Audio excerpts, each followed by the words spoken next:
Jumat Agung selalu menjadi momen yang sangat mengharukan saya. Bahkan ketika tadi New Life Worship launching lagu baru yang tadi dahsyat kasih Tuhan. Itu lagu New Life Worship yang ditulis bersama dengan Frankie Kuncoro. Lagu yang begitu mengagungkan Tuhan. Dan tahu nggak, di tengah-tengah lagu itu saya menangis. Nggak usah menunggu lagu pelan, lagu pengagungan. Di tengah-tengah lagu itu saya menangis. Lalu Tuhan ngomong gini, kamu tahu enggak? Tuhan tuh ngomong secara personal dalam hati saya. Tuhan ngomong gini, kalau seandainya di dunia ini hanya ada kamu satu orang, aku akan tetap datang dan mati dan menebus kamu. That's how big, how deep, how wide. Betapa besar begitu dan betapa dalam dan begitu lebarnya kasih Tuhan. Dan saya minta di Jumat Agung ini kita bukan hanya memeriahkan suasana atau pasca, nanti hari Minggu akan ada banyak performance dari New Life Kids, dari Alive, New Life Worship. Tapi saya minta 30 menit ke depan ini kita pastikan hidup kita berubah. Amin.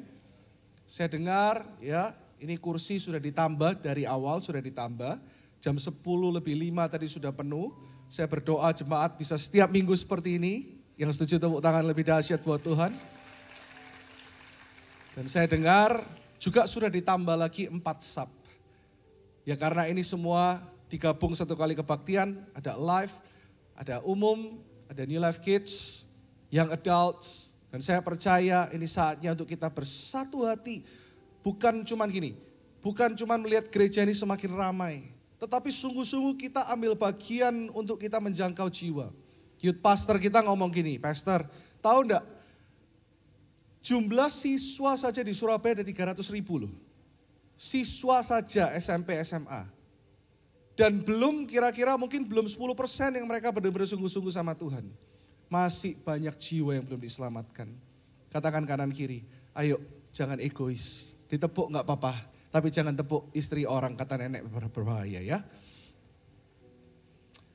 Saya cuma kasih satu kata di Good Friday ini. Ketika saya merenungkan, ketika saya berdoa, keluarlah satu kata ini, yaitu mengasihi. Ada lagu yang berkata mengasihi, mengasihi. Tahu ya? Lebih sungguh. Yang tahu sama-sama nyanyikan.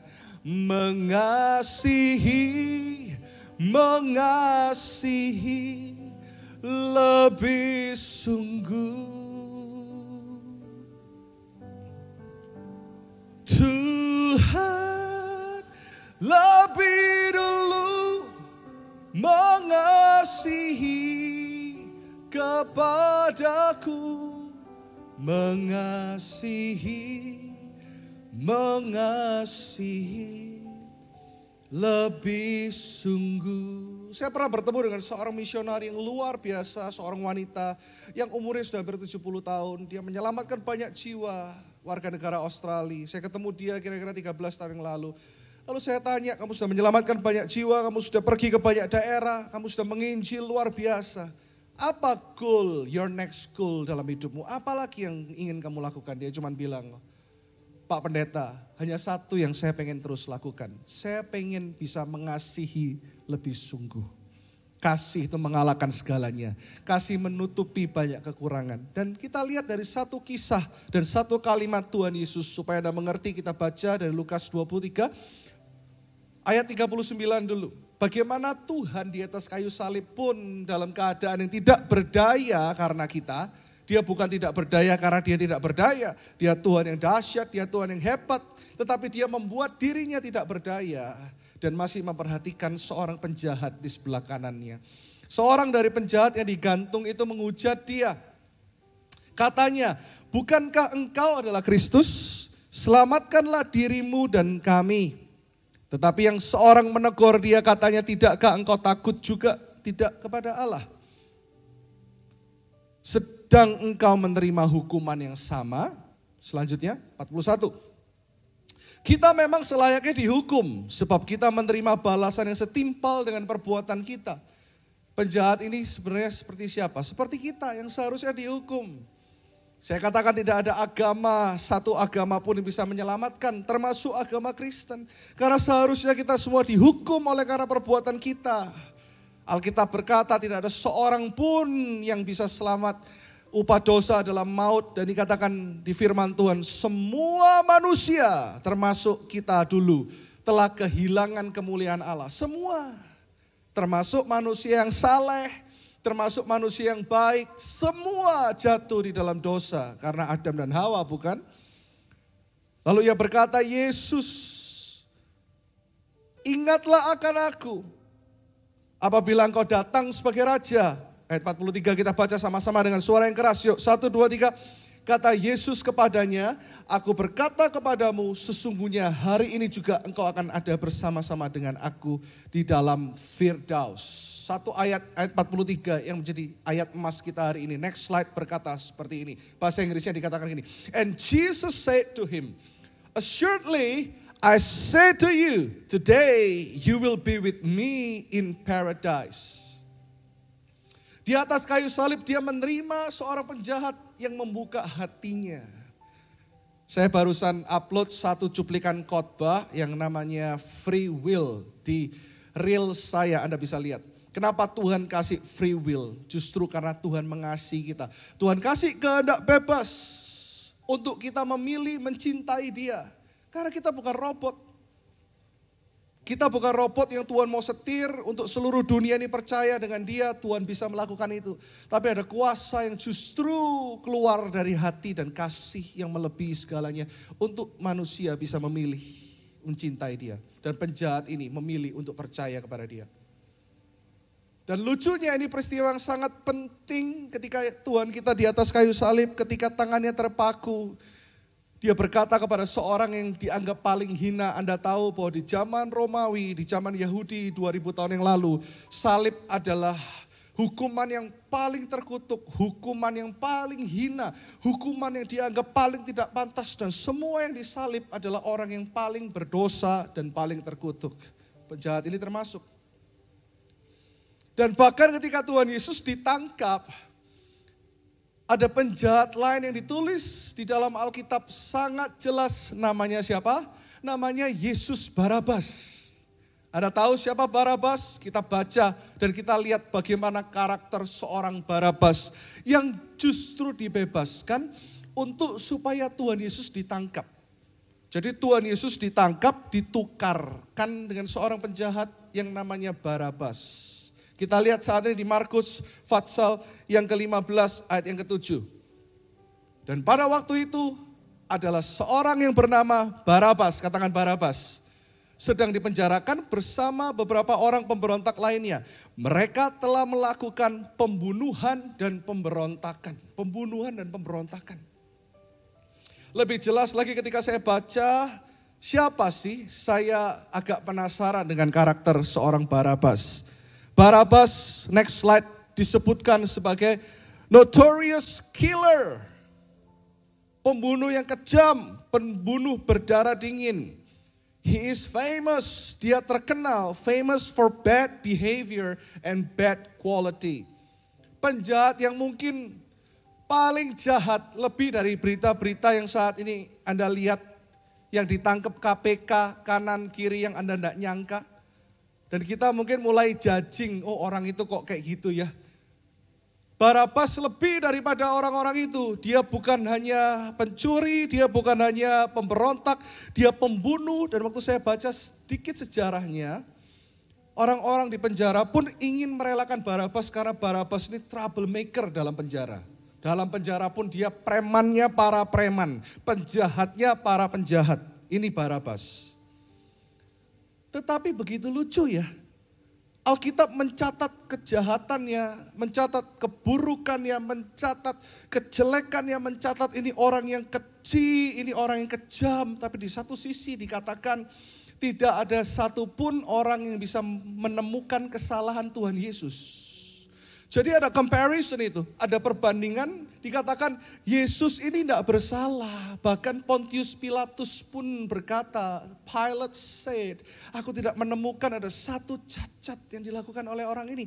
Makanya Pilatus takut dan membuat masyarakat yang voting ketika itu. Bahkan Herodes yang begitu jahat pun di salah satu Injil dalam firman Tuhan dia berkata, tidak ada kesalahan dalam hidup orang ini. Dikatakan Jesus was blameless. Tuhan Yesus ini tidak bisa disalahkan. Blameless bahasa Indonesianya apa yang lebih enak ya? Innocent, Yesus ini tidak ada kesalahan sama sekali. Yesus ini murni dan dicari secara hukum, tidak ada satupun yang dia lakukan yang pantas untuk dia dihukum. Tapi justru dikatakan ketika masyarakat berkata bebaskan Barabas. Barabas ditulis adalah seorang yang keji, seorang pembunuh, seorang yang kejam, seorang pemberontak. Tahu nggak? Yesus yang adalah anak domba Allah. Waktu tadi kita nyanyi lagu Haleluya, Haleluya bagi anak domba. Tapi kita jangan lupa, kadang kita di dalam Jumat Agung kita selalu merasa dia anak domba yang dikorbankan. But yet dia juga adalah lion from Judah. Dia adalah singa dari Yehuda. Dia yang awal dan yang akhir. Dalam dia segala sesuatu diciptakan. He was powerful, he is and he will always be powerful. Waktu Yesus Tuhan kita menjadi manusia, dia tetap Allah loh. Tapi ada satu kata untuk Anda dan saya ketika dia melihat seorang pemberontak yang namanya Barabas. Siapakah Barabas itu? Kamu dan aku.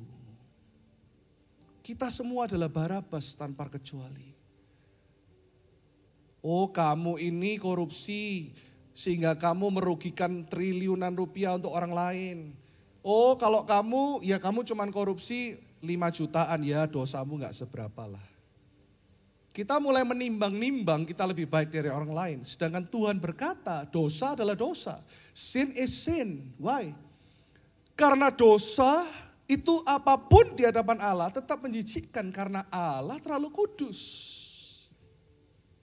Sehingga Musa pun yang saleh itu ketika Musa melihat semak belukar itu menyala-nyala.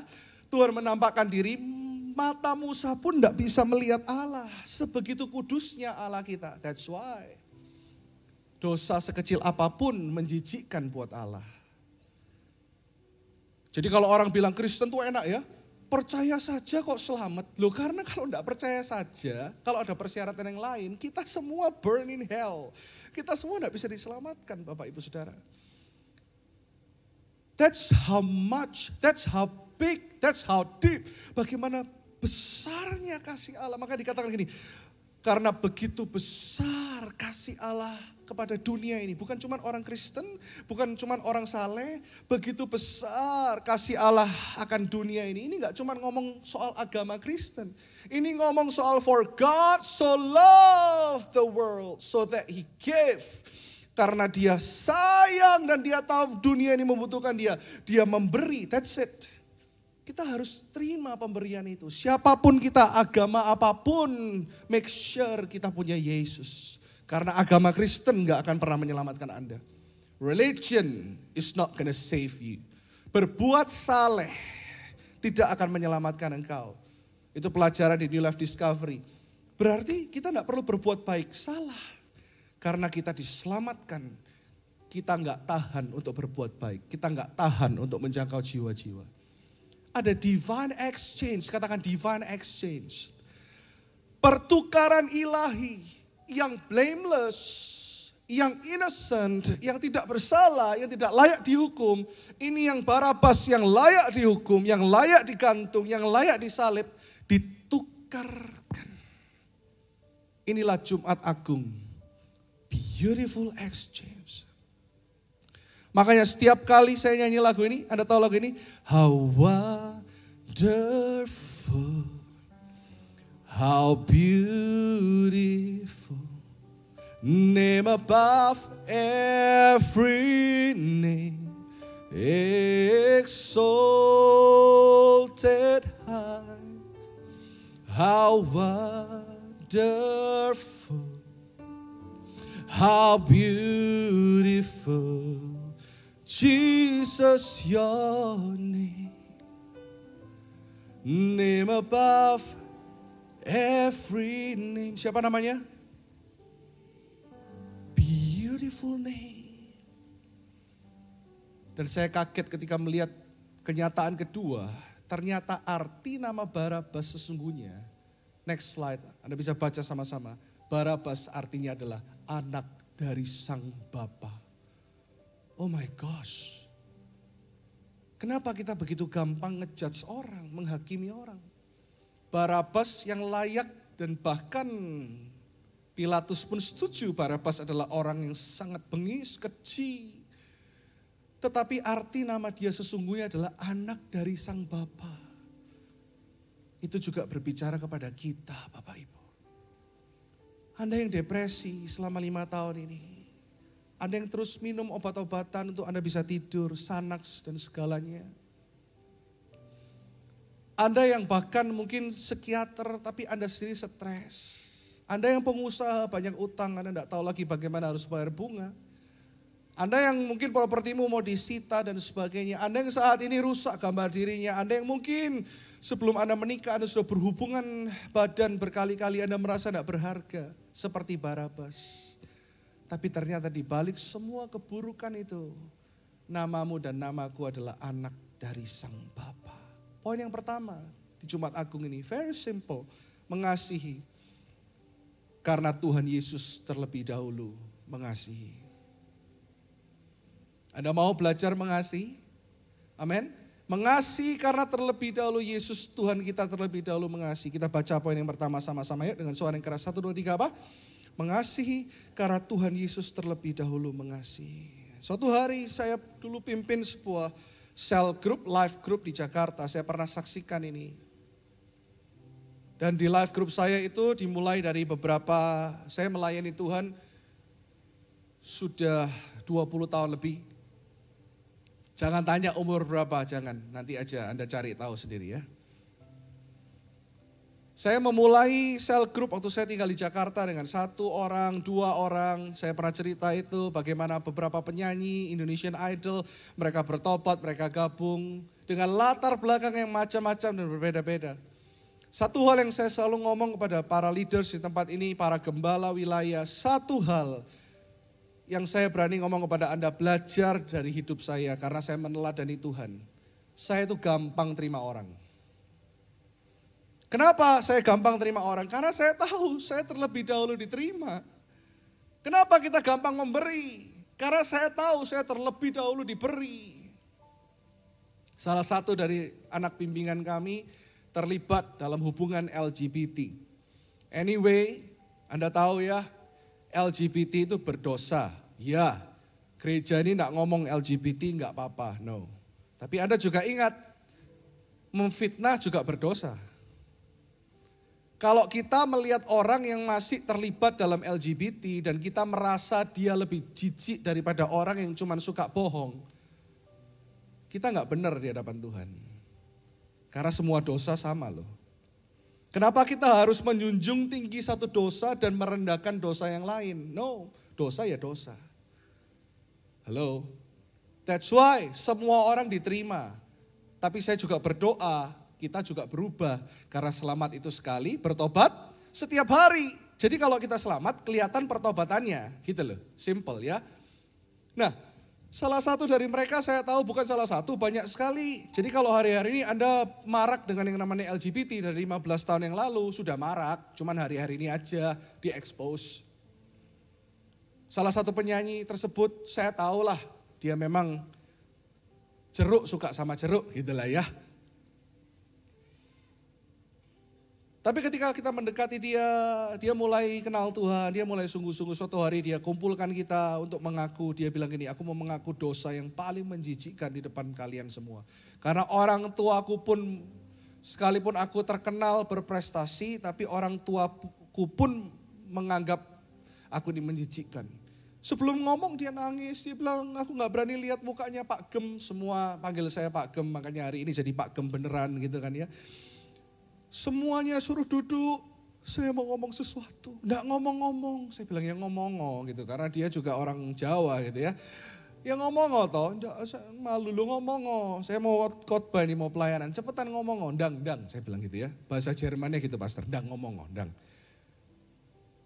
Aku ini suka sama lelaki. Terus dia lihat saya, enggak kaget? Enggak. Kenapa? Wis tahu aku. Loh kok wis tahu? Ya modelmu kayak gini masa enggak tahu? Bercanda ya. Ya tahu, I know it. Loh iya dah, sungguhan dah. Loh masih enggak sadar diri gitu loh. Sungguhan dah. Loh ngomongnya gitu ya, semua orang ya tahu. Loh, enggak ngamuk. Enggak. Terus dia lihat yang lain. Loh, enggak di sidang. Enggak. Terus saya peluk dia, saya bilang, it's okay bro. Semua orang punya kelemahan. Kamu enggak sendirian. Dia nangis, itu saya mau khotbah. Jas saya ketambahan ornamen yang luar biasa. Ya, tahu kan? Ornamen yang sangat kreatif. Ya, umbel, air mata, air liur semua ini. It's okay. Selama kamu mau berubah, ada pertolongan Tuhan. Dan yang kedua dia ngaku gini, ada yang kedua. Apa yang kedua? Kalau yang kedua terus dia ngomong saya suka Pak Gem, saya lari. Tuhan Yesus Roh Kudus yang melayani gitu kan. Yang kedua dia bilang gini, aku HIV positif. Air liur ini saya mikir, ketularan enggak ini? Itu manusia masih berpikir gitu kan ya. Saya boleh saksikan ini karena dia juga sudah bersaksi di beberapa televisi gitu ya. Nanti orangnya suatu hari boleh bersaksi di sini. Aku HIV positif. Ya sebagai manusia saya mikir, Tuhan HIV itu nular lewat air liur atau air keringat enggak ya Tuhan ya. Saya bilang gini, sejak kapan? Sudah lama. Saya sebagai manusia juga mikir, sudah lama aku gak ngomong dari dulu, makan di sini, tidur di rumahku gitu ya. Saya bilang ini, it's okay. Selalu ada jalan bagi orang yang mau bertobat. Dia tambah nangis karena dia takut mati. Dia sampai berlutut sama saya, dia bilang, ampuni aku. Aku bilang, loh aku gak punya kuasa untuk mengampuni kamu karena aku gak lebih baik dari kamu. Ini loh, Anda harus selalu ingat kalau Anda gembala, Anda lihat anak rohanimu jatuh atau apa. Ingatlah, kita gak lebih baik dari mereka. Pastor Irwan gak lebih baik dari jemaat. Ini harus selalu menjadi spirit New Life Church. Saya juga nangis waktu saya dengar dia HIV positif, saya nangis. Saya peluk dia, saya bilang, ayo kita treatment. Singkat cerita, kasih yang berlebih-lebih itu akan mengubahkan hidup seseorang secara otomatis Bapak Ibu. Alive, youth pastor ada di sini, Anda mau penginjilan dan sebagainya. Kita bisa punya program yang bagus, kita bisa launching lagu-lagu yang bagus. Seperti Alkitab berkata, engkau bisa bernubuat, mengadakan mujizat, wow luar biasa. Tapi Alkitab berkata, tanpa kasih semuanya sia-sia. Jadi yang harus kita kejar adalah kasih. Dia mulai treatment. Secara otomatis dia mulai ketika Anda masih bergumul loh ya. Enggak terus bilang, oh aku nih pria suka sama pria. Tiba-tiba setelah didoakan, tiba-tiba enggak suka lagi. Ceritanya enggak pernah kayak gitu. Ceritanya selalu dia masih bergumul. Mungkin kalau lihat Mas Kasen dia masih hatinya deg. Tapi dia tahu dia harus berubah. That's the key, that's the point. Anda masih dalam pergumulan, dalam dosa, it's okay. Selama Anda tahu, Anda harus lepas dari dosa itu. Halo? Dan singkat cerita, dia tidak lagi hidup. Sekalipun sampai hari ini dia memilih untuk tidak menikah. Tapi dia tidak lagi hidup di dalam dosa homoseksual. Dan yang lebih heran lagi saya baru tahu, ternyata HIV itu bisa ditekan. Virusnya sudah rendah sekali sampai dinyatakan tidak infectious dan dinyatakan sembuh. Karena anak ini sungguh-sungguh percaya Tuhan penyembuh. Tidak ada orang hina, kita dulu hina. Tapi karena kita, dia menderita. Kita gak sadar ya, kita kejar harta, kita kejar popularitas. Tapi yang paling berharga sudah kita punya loh. Ini yang membuat Anda dahsyat, ini yang membuat Anda akan berkata, there's nothing ever impossible. Tidak ada satupun yang mustahil. Dia menerima ganjaran supaya kita diselamatkan. Dari hukuman, kita dilepaskan dari apa? Dari hukuman kekal. Yang kedua, yang terakhir. Yang pertama, mengasihi karena Tuhan Yesus terlebih dahulu mengasihi. Dan yang kedua, mengasihi tanpa melihat latar belakang dan tidak mengharap kembali. Saya kasih satu quote ya. Apa yang kasih bisa lakukan. Next slide. Love has the power to unlock someone's full potential. Tuhan bukan hanya mengasihi kita, lalu kita diterima, suatu hari kita punya rumah di sorga. No, tapi Tuhan mau pakai hidup kita. That's the next level. Karena kasih Tuhan itu juga punya kuasa untuk membuka segala potensi hidup kita. Dari kasih ketika kita diterima, seperti penjatuh diterima, kasih itu akan membuat setiap potensi hidup kita saat ini keluar. Kita akan menjadi bintang. Saya suka lagu yang berkata, ku mau bercahaya bagaikan bintang-bintang. Tahu lagu ini? Di tengah kegelapan terpancar terang kasih Tuhan. Tuhan gak mau terang itu kita simpan. Ku mau bercahaya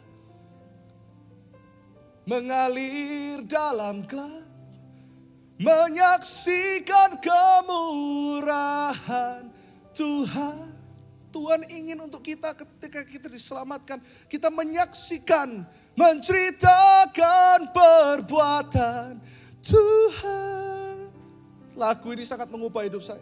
Ku mau hidup selalu bercahaya untuk kemuliaannya. Untuk kemuliaannya. Ku mau bercahaya. Makanya kenapa visi gereja ini adalah membangun generasi yang mengalami Kristus. Gak stop di sana. Dan menjadi terang bagi dunia. Terang bagi dunia. That's why terima sebanyak-banyaknya orang di life groupmu. Ketika Anda dikatakan, ayo kita care, ayo gembala-gembala datang lebih pagi, menyambut jemaat, ayo bukan hanya waktu pulang. Kita semua mau kekeluargaan, sekalipun gereja terus bertambah orangnya, kita mau terus bawa orang ke life group. Saya selalu katakan kepada pelayan Tuhan, ayo kita life group. That's why, karena hidup kita harus bercahaya. Kalau kita cuma ngumpulnya sama teman-teman kita, sama keluarga kita gak pernah lihat orang bergumul. Kita gak pernah lihat orang diubahkan. Kekristenan kita akan berhenti di sana. Ayo jadi berkat. Apapun profesimu. Anda tahu dulu waktu saya kecil, mama papa saya sibuk bekerja dan saya tidak pernah menyalahkan mereka. Ii saya, adik-adiknya mama saya, tante-tante saya ini yang dulu ngerawat saya. Sampai diguntingin kuku kakinya, diajarin main piano. Salah satunya duduk di depan. Ini adik mama saya nomor 2, Bu Nani, yang suaminya Pak Hasan adalah penatua dan juga bendahara. Boleh bangkit berdiri, kamera bisa nyorot gak? Kalau minggu kan bisa, ini bisa ya. Disorot dulu ke ini, saya punya banyak mama. Salah satunya namanya Ibu Nani ini, ayo. Bisa kelihatan? Ya, karena kameranya kalau minggu lebih lengkap, kalau yang Jumat masih dipinjem. Oh ya, bisa ya. Wah luar biasa. Berarti sudah punya kamera baru ya. Wah luar biasa. Berapa harganya kameranya? Kamu yang beliin ya. Oh thank you. Beliin lagi ya. Lebih banyak. Oke. Ini. Ya lambaikan tangannya loh. Masuk di. Ayo dilepas maskernya. Dilepas maskernya sedikit. Oh enggak mau. Ya tepuk tangan. Coba berdiri. Coba berdiri. Supaya Anda tahu betapa mungilnya ii saya ini. Nah segini kan. Nah. Dia adalah seorang guru piano yang menjadi terang ketika gini. Kita gak usah ngomong gini. Oh harus jadi hamba Tuhan berkhotbah. Guru piano puluhan tahun dan salah satu guru yang sangat ternama. Teman-temannya, murid-muridnya bisa curhat kepada dia. Miss, mamaku gini, papaku kok judi ya, kok gini ya. Dia mulai cerita tentang Tuhan Yesus. Kadang-kadang murid-muridnya itu jadi kayak sekarang cucu-cucunya semua. Kelet sama dia, curhat sama dia. Salah satu buah dari pelayanan ini adalah seseorang yang sedang ngomong kepada Anda. Dulu saya umur 3 tahun sudah diajari main piano. Umur 4 tahun sudah diajari main elektron. Bahasa Jermannya ndak geo, tahu ya. Elekton itu organ. Tangan kanan, tangan kiri, kaki kanan, kaki kiri. Bapak Abraham, oh bukan ya. Kakinya nggak sampai karena tapi because of love, karena kasih. Saya selalu bilang gini, bisa, nggak bisa, ya apa caranya? Ya main lagu, nggak usah pakai kaki dulu, kanan kiri dulu. Takut, kena anak kecil kan. Nggak geo, ya nanti lama-lama geo, didoain ya, kamu tambah tinggi ya. Terus umur 5 tahun lebih, saya sudah diikutkan festival. Tahu nggak dulu memang ini kurang fair ya kompetisinya ini ya. Karena umur 5 tahun, 6 tahun sampai 18 tahun. Usianya itu, jadi lawan saya udah tinggi-tinggi, gede-gede. Dulu saya mainnya lagu ini loh. Umur 5,5 tahun, kakinya tahu nggak sampai dipasang pedal supaya geo. Kalau saya mau kompetisi itu, ini anak kecil ikut kompetisi, dipasang dulu. Supaya geo. Ya, yang Jakarta bingung, geo itu apa? Itu getuk ya. Beli di mana? Pasar Atom. Ini dulu mainnya kayak gini. Ini juga hebat ini. Dulu mainnya kelereng terus hebat karena ketemu Yesus. Dulu saya main lagu ini kalau festival pertama ya.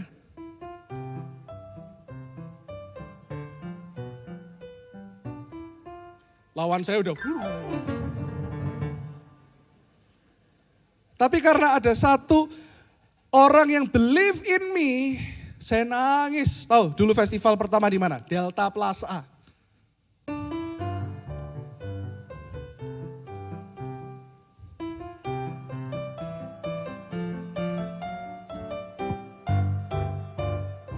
Menang? Ya enggak. Ya, masuk main kayak gini lawannya 18 tahun menang. Waktu mau main aja saya nangis. Nggak mau. Saya waktu itu, dia belum punya anak, dia bilang gini, ayo, nggak apa-apa, bisa, tak temeni, ayo tak temeni. Ditemeni sampai organnya ditinggal. Kan nggak boleh festival temeni. Nangis saya sambil main. Tapi karena love, because of love, dia terus bilang, kamu bisa. Didoain tumpang tangan. Nanti kamu jadi peserta paling kecil juara 1. Bisa. Mulai. Kok gak bisa nyala? Gak bisa. Wah ini nakal nih pianonya ini. Bawa Pak No ini. Loh. Oh rusak. Jadi gak bisa pakai sustain. Oh ya wis, nangis aku. Saya mulai latihan pelan-pelan. Sampai umur 12 tahun, saya menjadi juara 1 Yamaha nasional. Umur 10 tahun, saya lupa, bukan 12. 10 tahun juara 1 seluruh Indonesia, itu mulai 10 tahun. Tapi karena umur 10 belum dikirim ke tingkat Asia. 12 tahun saya menjadi peserta paling muda, 12 tahun yang dikirim oleh Indonesia untuk saya kompetisi di Taiwan waktu itu pertama kalinya. Untuk seluruh Asia Tenggara. Dan kembali saya mendapatkan peringkat nomor 1 di seluruh Asia ketika saya umur 12 tahun. Bangga, saya cerita gini bukan bangga kok. Tapi karena ada someone yang unlock my potential dan dia berkata, ayo kamu bisa nak, kamu bisa. Enggak, kamu bisa. Anda bisa loh, ada banyak potensi dalam hidupmu. Dari situ Tuhan percayakan setiap tahun saya sampai dibilang macan festival. Dari 12 sampai umur 17 tahun, saya pensiun umur 17 tahun. Kalau di Yamaha itu muda bisa pensiun, maksudnya gini, sudah tingkat paling tinggi, sudah tidak ada lagi tingkat selanjutnya. Cuman karena ada someone yang berkata, kamu bisa. Itulah kita di tangan Tuhan. Satu quote terakhir, tidak ada dosa apapun yang bisa mengurangi kasih Tuhan. Namun sebaliknya, tidak ada satu kebaikan apapun yang bisa menambah kasih Tuhan dalam kehidupanmu. Why? Karena kasihnya sempurna dalam hidupmu. Amen? Mari kita bangkit berdiri sama-sama. Saya minta semua pemain musik, worship leader, singers maju ke depan. Dua hal yang kita belajar. Hari Minggu nanti saya akan ngomong mengasihi dan mengampuni. Anda datang lebih pagi, 9.45, yang sore datang jam 3.45. Mengasihi karena Tuhan Yesus terlebih dahulu mengasihi. Dan yang kedua, mengasihi tanpa melihat latar belakang dan tidak mengharap kembali. Dia mengasihi Anda. Jangan lihat kanan kiri tapi datang di Jumat Agung ini. Mungkin Anda tidak tahu potensimu. Tapi Tuhan saat ini ngomong, kamu bisa jauh lebih itu. Lebih dari itu. Kasih, unlock your potential. Kasih membuat engkau masuk dalam the highest calling, panggilanmu yang tertinggi. Yaitu melayani dia melalui profesimu. Anda bisa jadi guru piano, tapi jadi guru piano yang murid-muridnya seluruh Indonesia saat ini memuliakan Tuhan. Menikah, kenal Tuhan. Anda bisa jadi accountant. Anda bisa jadi apapun profesimu. Anda bisa menyelamatkan banyak jiwa. Tuhan mau pakai engkau saat ini. Tutup matamu saat ini, nyanyikan lagu ini. Yeah.